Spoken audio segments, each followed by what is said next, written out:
I would have popped homie, shot his ass dead right there, and I would have sent that fucking footage to the fucking judge, to that homie's parents. Like, yo, I would have posted that shit myself onto my account. Like, yo, this is the homie who shot up the mall. I shot his fucking head off, popped his shit like a fucking watermelon, and fucking anybody that feels like they could shoot malls up should fucking be aware. Big Serpavelli, the fucking mall shooting, fucking killing motherfucking shooter murderer or whatever the fuck they want to call me. I'll be like on some Batman shit, bro. Like, fuck that, but with guns. I'll be like Jason Todd. I'll be the Red Hood. Fuck that.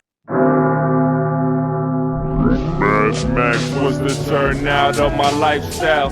Smoking green, blowing white clouds to build the blue skies. Conversating with the gods by my wildflower to let them know that it's the God's hour. This love's the never-ending saga. Gods by my wildflower to let them know that it's the God's hour. This love's the never-ending saga. Gods by my wildflower to let them know that it's the God's hour. This love's the never-ending saga. Gods by my wildflower to let them know that it's the God's hour. This love's the never-ending saga. Walk through the sands of times like Gara. On the other side of that gad is karma. You wet Prada, the devil lay inside your box now while the angels fly over my headstone.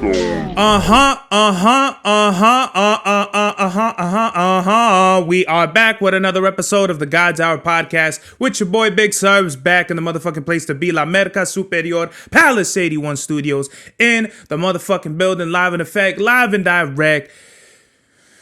Numero...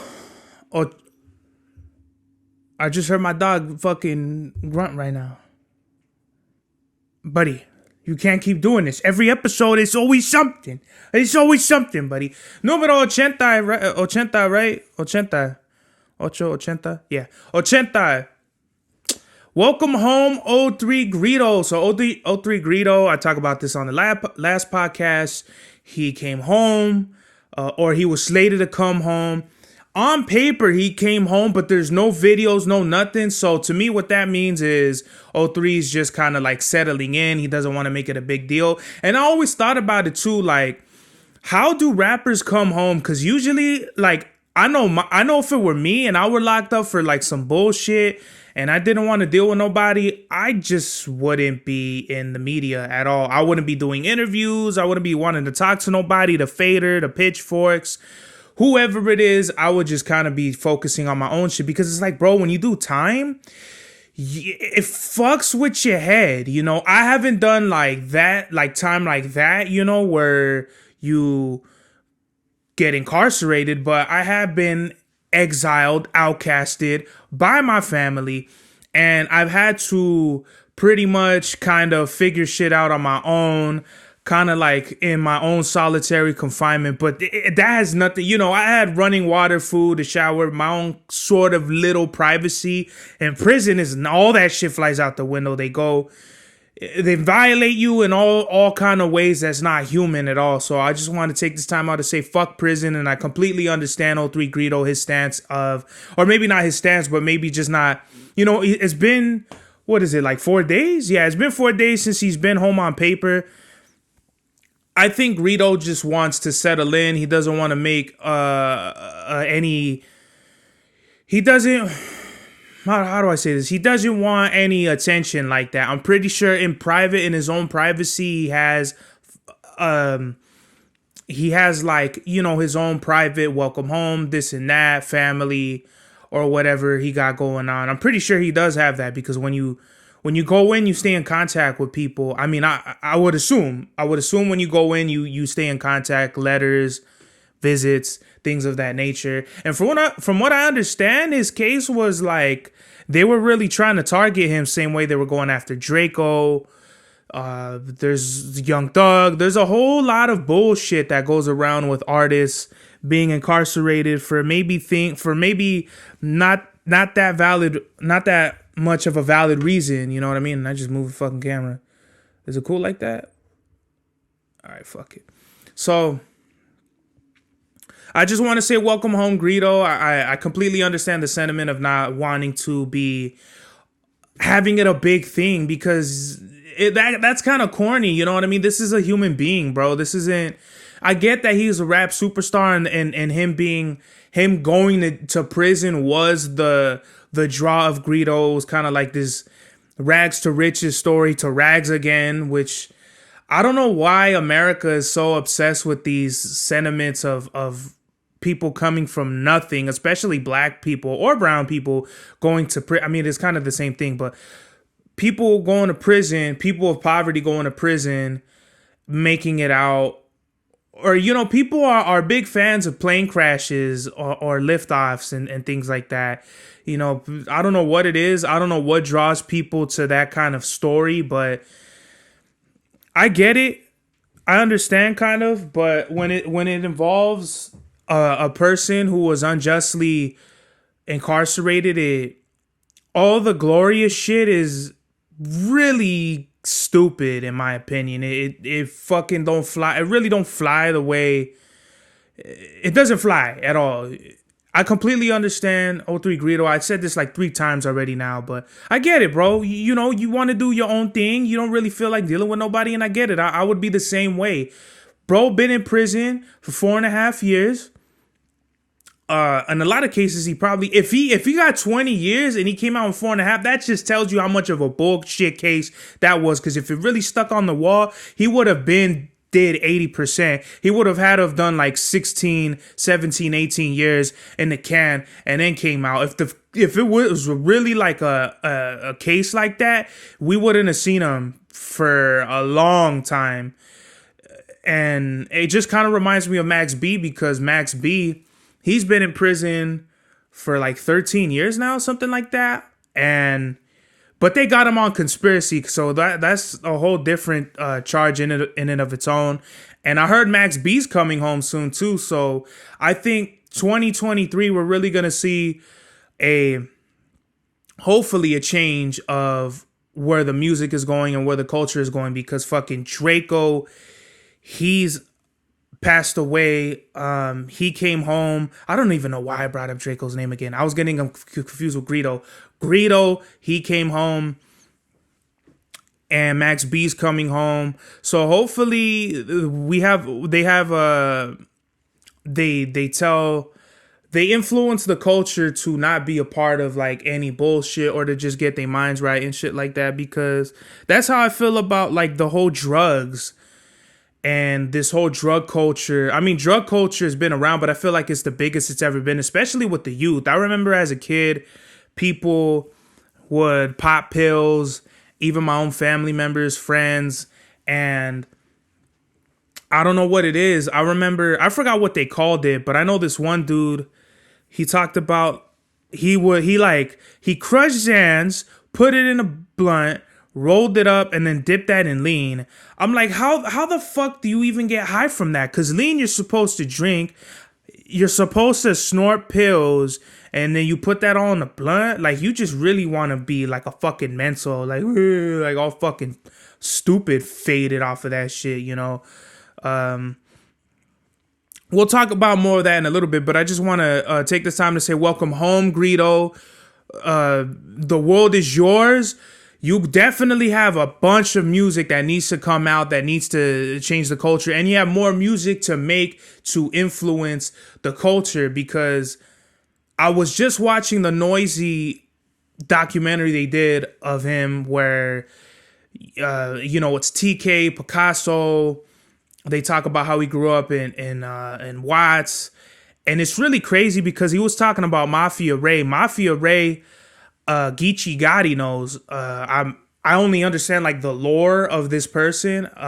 Apparently, I don't know if he's passed away. It seems as if he passed away, but rest in peace to Mafia Ray if he has passed away. But it's crazy because the biggest battler in battle rap, kind of not really anymore. His steam is kind of dying down, but it's Geechee Gotti. Geechee Gotti apparently knew Mafia Ray, or 3 Greedo knew Mafia Ray. They kind of run, they got the Crip connection. So it's kind of like, it's really crazy how small LA is, especially over there, because, Watts and Compton, they're like neighbors. I can't draw a geographical map, but I know South Central, Watts, Compton, they're all Inglewood. They're all kind of in the same area. They're all like kind of south of LA.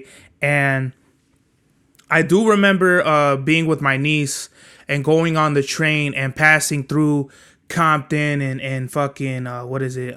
You pass. I forgot which cities you pass, but I know you pass through Compton on the blue line to get to Long Beach. Long Beach is the last stop on the blue line. As far as when I went, I don't know if they're extending it. I don't know when you're gonna watch this video if they fucking it goes to fucking Long Beach, wherever the fuck else, right? But it's really interesting looking at the watching the documentary again, because I've seen it like 3 times already now, but watching it again just recently, I was like, wow, Greedo is the biggest thing, was the biggest thing at the time when that video came out, and then Gotti was the biggest thing in battle rap for like 3 years. I want to say like from 2019, like he was on fire from like 2019 easily to 2022. A lot of people were hating on Gotti though, and that's a whole different story. But I really hate that shit to where the people's champ just becomes like the people's they hated on.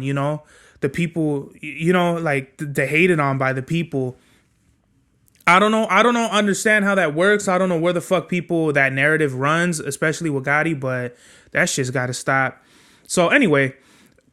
O3 Greedo, happy you're home, man. Free everybody else in the pinta that needs to. Bullshit cases. The incarceration shit is crazy. Like when you really look at it, that America has the highest incarceration rate or something like that in the whole fucking world. It just goes to show, like, the capitalism and all this shit is wild. That now I understand why people fucking they want other structures. Economic structures in America, but I mean, I'd rather take capitalism over communism. That's a whole fucking different story, but this has nothing to do with that. I just want to say free welcome home O3 Greedo, free Max B, free all the real soldiers in the territory, and welcome home, bro. Got a lot of work to do. Big Surf's room for you. The guys hour, you know what I mean? Hey, I'm here for it. O3 Greedo, can't wait to listen to the new music, and I'll definitely be bumping your shit, bro, for sure. You know what I mean? Get that Fetty out, homie. So I'm just thinking, when is Max B gonna come home? He's been kind of like I know for sure he's been fighting to come home for a little bit now. My glasses are dirty, but Max B, man, he's another one where I just feel like he needs to come home already. I don't understand why he's not home. I feel like what I was saying before, where if the case don't really stick, like Draco or Greedo, you come home pretty, if you got good lawyers, which they probably should, they got the Fetty out for it, but it shouldn't stick, unless Max B, he's having money troubles and all that, and he don't have the lawyers, and it's just he got to serve the time. That's fucked up. But I mean, hopefully when you're in prison, you could be in the law library and you could fight your own cases and all that. I do know that there's people out there that they represent themselves. They study in the library and they get time off of their books, other people's books. And I think that's dope. You know what I mean? Where when the system fucks you over, find a way to fuck over the system. And I think that's cool because that really just adds more to the whole,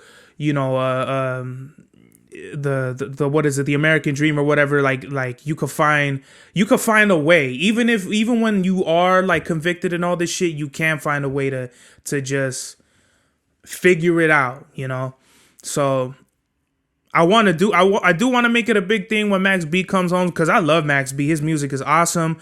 Greedo was kind of more like, he was a cultural phenomenon icon that I really wanted to cover. I felt like I had to cover because I'm not that big into his music. I can't even really tell you a Greedo song. I just know I've heard his music. I really think he's talented. I think he's dope. He's got a classic LA story of just rags to riches. And with that, there's stumbles and shit like that. I felt like I really had to cover that. But with Max B, it's a whole different story. I feel like he's like the Greedo of Harlem, or Greedo's like the Max B of Watts, something like that. It really doesn't matter. But anytime our brothers and sisters are incarcerated and they're phenomenons from where they're from, I just feel like I got to cover it. I got to speak about it. And with Max B specifically, he's really inspired me in my music. So I want to interview him. Obviously not here. Obviously when I have, the money making moves to be having a better studio and all this shit, and not have my clothes peeking through the fucking closet. But yeah, I just wonder, when is Max B gonna be home, because he needs to be home, bro. Like the fact that they could convict you on, oh, he said, she said, like he told me to go do something, and that's conspiracy. Well, anything is a fucking conspiracy at that point. You know, the fact that you tell your mom, I'm gonna come home from work at this time and you arrive at that time, is that not a fucking conspiracy? You conspired to be somewhere at a certain time. That's fucking conspiracy. So the whole federal bullshit, that shit is all like, it's really, it's something else. And over the weekend, finally we get to the weekend. My weekend didn't even start on Friday. I don't know if you guys fucking noticed, but I got a fucking bandage on my finger because I cut myself with one of these stupid ass, flimsy ass box cutters. Look at how fucking flimsy this shit is, bruh. This fucking little shit cut my finger. So I was like trying to cut a tag off of one of the trucks at work. And I don't know how. I probably had the tag like this or something. And my finger just slipped and I cut. And the blade is actually pretty sharp. But these are literally like fucking pinta blades, bruh. But I just sliced like the top end of my finger. And I was bleeding like a motherfucker. I never bled like that in my life. But the fucking cops rolling through, bro. What the fuck? What the fuck's going on? Anytime the cops roll through, now especially, I'm like, what the fuck? The cops used to roll through around the block a lot when I was younger, because we had the homie Tayshawn. He moved out, but he used to have like parties and shit, and the cops would always fuck his shit up. Super crazy when the neighbors, they snitch on fucking black people and they get their shit shut down. We've had cops called on us at our house and shit like that because we've had loud music, this and that, but I mean, that just goes with the territory when you have fucking neighbors that think they're white, but they're really fucking like of all these other ethnic races. Like we got this Argentinian or South Central American fool. These fools on the corner look like they're biracial. Homie across the street's biracial. Vietnamese over here. Old white guy right there. Asians that moved out, but they got like some squatter cousin homie right there. The fucking raza over there. Wannabe raza on the other house down. So really, I feel like I can only trust the carnals over there. You know what I mean? Like, I'm definitely looking out for y'all and shit like that to fucking, see if y'all good and shit like that, because we really got to stick together when it comes to people. I mean, all peoples, but when it comes to the raza, it really has to me, we really have to stick together and like support one another, because we got like so much shit going on in the world, racism, bullshit, things of that nature. We have to stick together, bro. I know I'm going off on like all kinds of shit at this point, but it doesn't matter. My point is, bro, there's so much conquering and dividing, and I get that we have different cultures among ethnic groups, but we can't divide ourselves. You can't get mad at the homies because they say nigga, or you can't get mad at the homies because the lingo or whatever the fuck. Like, that's all bullshit that don't matter at the end of the day, that don't pay nobody bills. Like, if it don't interfere with the bills being paid, like, why even bitch about it? You know what I mean? That's just how I feel about some of the things in our own culture that I've noticed. And I don't even know how we got to this point, because I was talking about cutting my fucking finger because the cops rolled by. That's where it came from. So I cut myself. I was bleeding like all over my hand.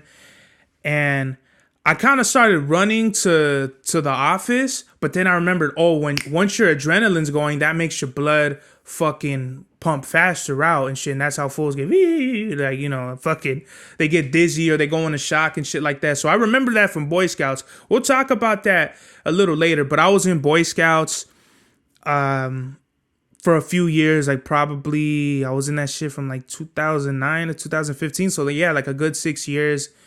And what is it? They tell you, like, I learned like a bunch of first aid. I learned a bunch of shit. Like, I could have been an Eagle Scout, but there's so many internal bullshit in the Boy Scouts I don't want to get into. That's for like a whole nother fucking episode.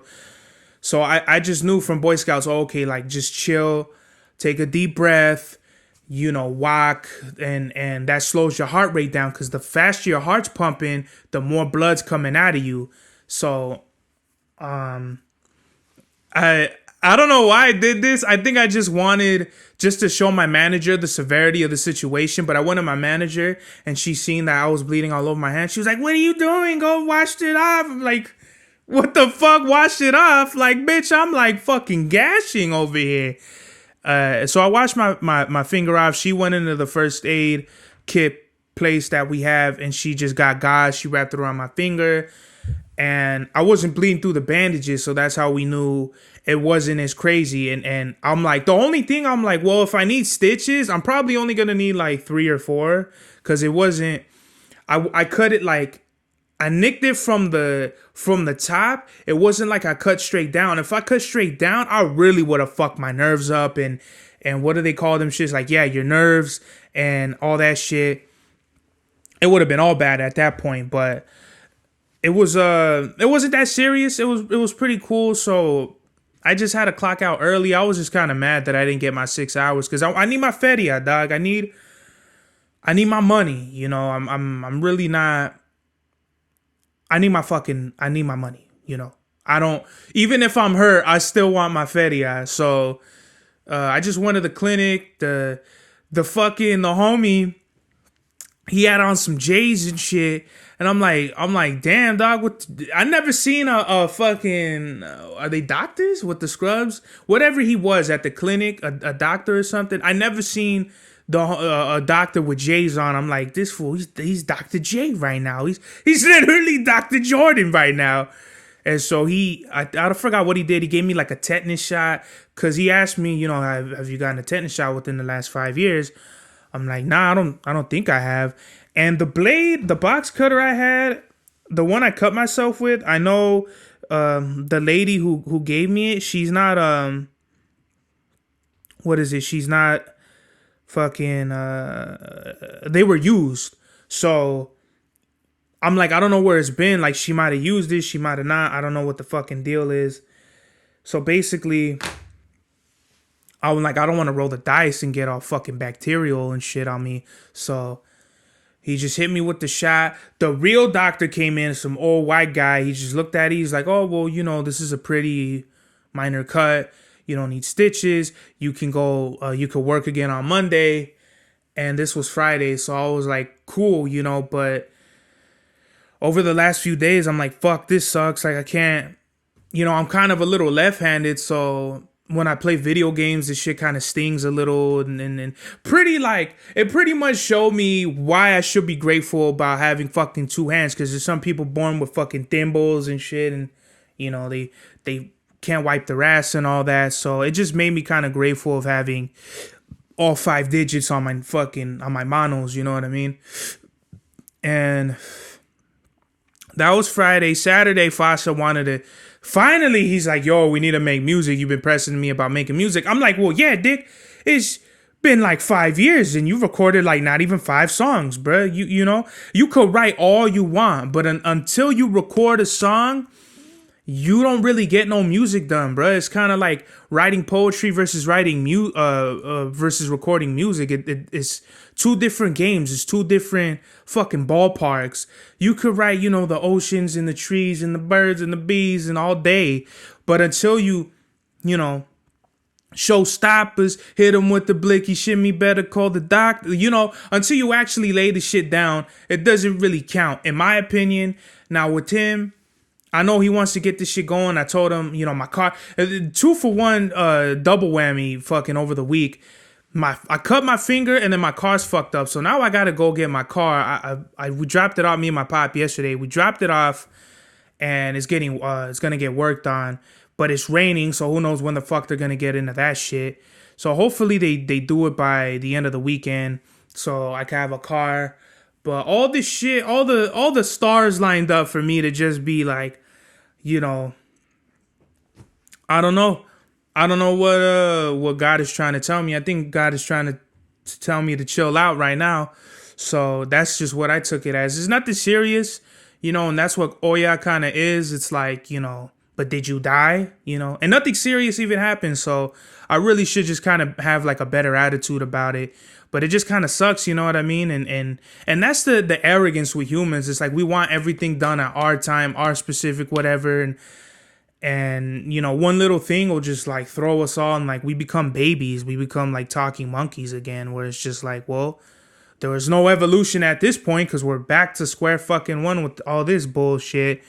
And I just kind of been over the weekend. I just kind of, it was raining a lot. I did it. Even if the car was good, I still would have been iffy about, I don't know. I don't want to bring the equipment, get it wet and all that shit. We might have not even, we probably would have just kicked it in all reality. We probably wouldn't have made music. I probably would have told him like some beats I had. And that probably would have been as far as it goes. I don't really like doing that, spending my gas, because Mufasa kind of lives a minute away. I spend probably like easily a quarter tank, if not more, taking him from his house to my house, then taking him back and then coming back to my, you know what I mean? And I'm not really trying to do that. And even going to see him is just kind of, it's still gas, bro. You gotta be, even if I do have a hybrid and the whole tank is $30, I still watch my, the overhead, what's coming in versus coming out. And I really, really, really, really gotta be cognizant of fucking my money, because I got bills and shit and I can't afford a misstep. I already spent a lot of feria on like all the canvases I bought, the spray cans and all that shit, so I really got to chill out on those. And it's kind of hard, man, because I love painting and I got bit by that bug, but I just do gotta like maybe do like one painting or two at the most a week, until I get, more money and then get more canvases and get more paint.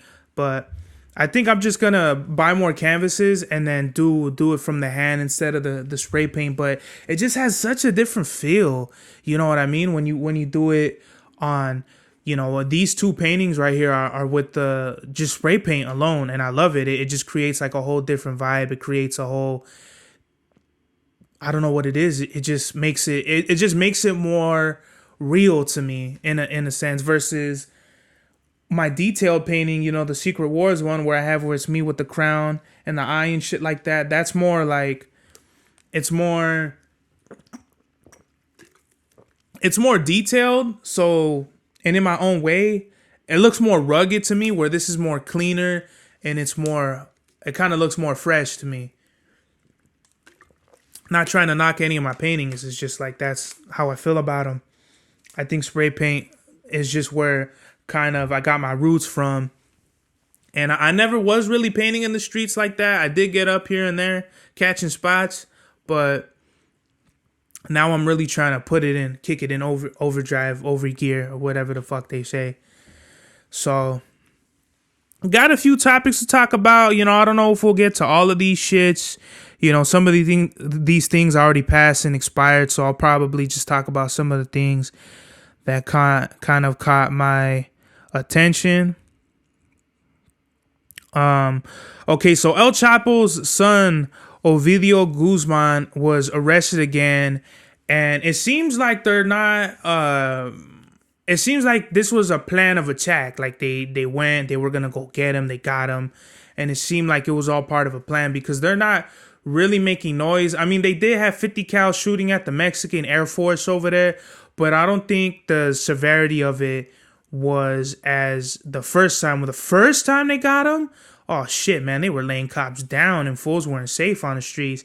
Now it was kind of like, it doesn't seem like that. You could kind of tell that the change of power kind of has already been taking effect. Like Los Chapitos, their whole shit is not as strong as it was before. Like they didn't have the same pull or influence over the other cartels in Sinaloa, because when they got, there's a rumor going around that somebody got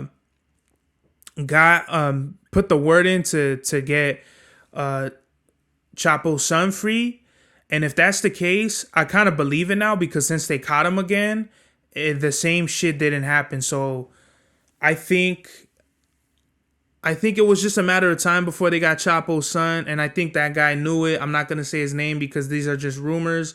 So I just thought that was crazy. My tia, she's from Mexico. My tia Trini, she sent me the video of like the cartel members fucking shooting 50 cal snipers at the Mexican Air Force, and I was like, dude, if this shit goes crazy, like I don't even know what the fuck is going on. But it seems like every day in the news there's always some bullshit. They just shot a fucking police officer, or I don't know if he was a sheriff or a police officer, like right over by the 10 freeway over here, and it caused like all kinds of traffic, and the drivers over here where I work, they were stuck in traffic for 4 hours. And it's like, wow, bro, like how the fuck does shit like this even happen, to where people are just shooting cops, cop killer? But like that was over police brutality. Somebody just got stopped at a traffic fucking stop and decided to shoot the fucking police. So to me, you really gotta watch out in these scary times, bruh. That's why I want my CCW. That's why I want to keep nothing but hollow heads in the chamber, because I don't know who the fuck is next. And if I could kind of prevent that shit, John Wick style, I'm gonna do it, because I feel like it's to what is it, to seek change, you gotta be change, or some shit like that. Like if you want change in the world, you gotta be that change in the world. You know what I mean? And I'm not saying I'm gonna fucking go out in a blazing glory and just start dumping on fools, but it's kind of redundant that fools are getting fucking popped, school shootings, all kinds of bullshit, and no one's not doing shit about it. Everyone is just with their phones out recording shit. And that's the biggest shit to me, to where it's like, bro, take that shit, get that shit the fuck up out of here, bro. Like, that just lets you know, like, I'm from an era where if some shit happens, you gotta fucking, like, be help or just leave. Like, if you're not gonna fucking be of use, just fucking get the fuck out of here, bruh. Because the last thing I would ever do during a shooting or something is fucking start filming like if I'm shooting a fucking documentary, because that shit makes no fucking sense. That shit is no help, and you're just adding to the problem. Oh yeah, this fool got shot and we got 6 different angles of it. What does that do? Okay, yeah. If you want one person to record it, okay, yeah, homie, you got it. But everybody else, you either helping or you get the fuck up out of here, bro. That's just how I feel about it. I seen the video of the dude, he's filming himself shooting the AR in the mall while people are running and screaming. I would have popped, homie, shot his ass dead right there, and I would have sent that fucking footage to the fucking judge, to that homie's parents, like, yo, I would have posted that shit myself onto my account, like, yo, this is the homie who shot up the mall. I shot his fucking head off, popped his shit like a fucking watermelon, and fucking anybody that feels like they could shoot malls up should fucking be aware Big Serpavelli, the fucking mall shooting, fucking killing motherfucking shooter murderer, or whatever the fuck they want to call me. I'll be like on some Batman shit, bro. Like, fuck that, but with guns. I'll be like Jason Todd. I'll be the Red Hood. Fuck that. You know what I mean? I'm gonna chill out. It wasn't that serious, but seriously, bro, if you're recording yourself shooting some shit up, I'm gonna kind of, surprise, motherfucker, I don't know. I'm kind of being a little fun with it now, but, I really do believe that fucking people are just like sheep in this world, and they don't do shit but fucking be lumps on stumps. The fucking what does Joey Diaz say? A Wumpty Dumpty, like that shit. Yo, Joey Diaz has the best shit. You fucking Wumpty Dumpties, fucking. I love Joey Diaz, but you get what I mean, where I'm coming from. And this shit got overcasted. I kind of feel like I should have put that light over here, and we're getting light again. So what the fuck? I don't know. I fucking, you know how I feel about school shootings and maniacs and all this shit. I get crazy. I get emotional. I'm sorry. What else we got, man? I really hate this where I got to spend time on a podcast just looking at topics, because there was a lot of shit I had to cover. Sometimes I stutter, but whatever. Human reactions. there's a lot of shit I gotta cover, man. A whole lot of shit. I'm just like kind of nitpicking where we going, cause while we're on this topic of maniacs, man, there's this beautiful girl, beautiful wet ass snow bunny. Her name is Sky Bree. I've seen some of her OnlyFans, really nice. But she said that Shy Glizzy tried to rape her. Like, I guess she was doing some sort of music video thing, and Shy Glizzy, you know, he pulled his Frank out and he wanted her to suck his dick. And she was like, no, what the fuck? And he was like, all right, well, you're not getting paid. And I don't know how the fuck that shit slides in the industry, like with the whole, especially with the Ashanti thing, like that fucking, like, I talked to my cousin about this. That was really like, yo, I might fuck that fool Irv the Perv up, bro, for that shit. Because I think Ashanti, she said something on the Angie Martinez podcast where Irv was like, well, if you don't fuck with me, like, I'm gonna block all these deals from you. Like, what kind of fucking no dick having shit is that, bro? Like, you really not a man. You're just a little fucking bitch boy at that point. When you threaten women you're in business with, that's literally like sexual extortion or something. Or is it? No, it's extortion. It's like, you know, if you don't do this, this is gonna happen to you. And I think that's bullshit, bruh. Going back to the whole, we'll get to Ashanti right now, but with the Sky Bree and the Shy Glizzy thing, the Sly Glizzy shit, his own homie burned him out saying, yeah, we used to fucking drug bitches and all this shit. That's like, whoa. Like, when you go back to the Rick Ross, you know, she didn't even know. It's like, where does this Bill Cosby bullshit culture come from? I would never drug a woman. Because you got to think, bro, these are people's sisters, moms, daughters, cousins. You know, if that shit ever happened to one of my family members, I will fucking shoot somebody, stab you, run you over with a fucking semi, something like that, bro. You just can't be out here doing shit like that, bro, because I don't know where people get it in their minds that they could do whatever. And this is what the fuck I'm talking about when it comes to this culture, to this era, the letra, all this shit I've been talking about. The world is crazy right now, bruh. I swear to God, once I get my CCW, I'm gonna be like fucking Charles Bronson out here, kicking ass, shooting heads, taking names, no prisoners, no mercy. This whole shit with the Sky Bree, the